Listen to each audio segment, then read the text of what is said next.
قریشی کو دوبارہ گرفتار کر لیا گیا ہے، آپ کیا کہیں گے اس کے اوپر؟ میں عدلیہ سے ریکویسٹ کروں گا، سپریم کورٹ سے ریکویسٹ کروں گا کہ وہ اس معاملات کو دیکھے. آپ نے بیل گرانٹ کی، آپ نے سب کچھ لکھا ہے، آپ نے جس گراؤنڈ پہ آپ نے بیل گرانٹ کی وہ یہ ہے کہ وہ ایک سینئر پالیٹیشین ہے، اس نے پارٹیسپیٹ کرنا ہے الیکشن میں.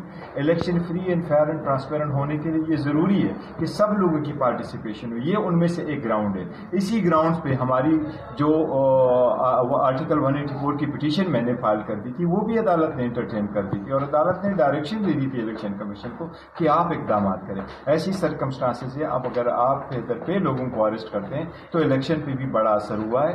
سیکنڈلی شاہ محمود قریشی صاحب کو پہلے بھی کئی مرتبہ ایسے بار بار اریسٹ ہوتا رہا ہے. ابھی 3 MPO کی کوئی گنجائش نہیں ہے اس ملک. 9 مئی کے حوالے سے اطلاعات آ رہی کہ 9 مئی وہ 3 MPO کے لیے پیسے واپس ہوا. اگر اس نے واپس کیا تو دیکھو نا، یہ اس کا مقصد یہ ہے کہ جب تک آپ کوئی اور نیا کیس نہ تیار کرو تو آپ اس کو ریٹین کرو. 3 MPO کو یہ لوگوں کی بنیادی حقوق کی خلاف ورزی ہے. میری اسلام آباد ہائی کورٹ سے بھی ریکویسٹ ہوگی کہ آپ نے اس میں ایکشن لیا تھا، آپ کائنڈلی لوگوں کی جو فنڈامنٹل رائٹس ہیں اس کے پروٹیکشنز کے لیے ایکسٹراڈنری قسم کے آرڈر پاس کریں تاکہ لوگوں کے فنڈامنٹل رائٹس پروٹیکٹ ہو.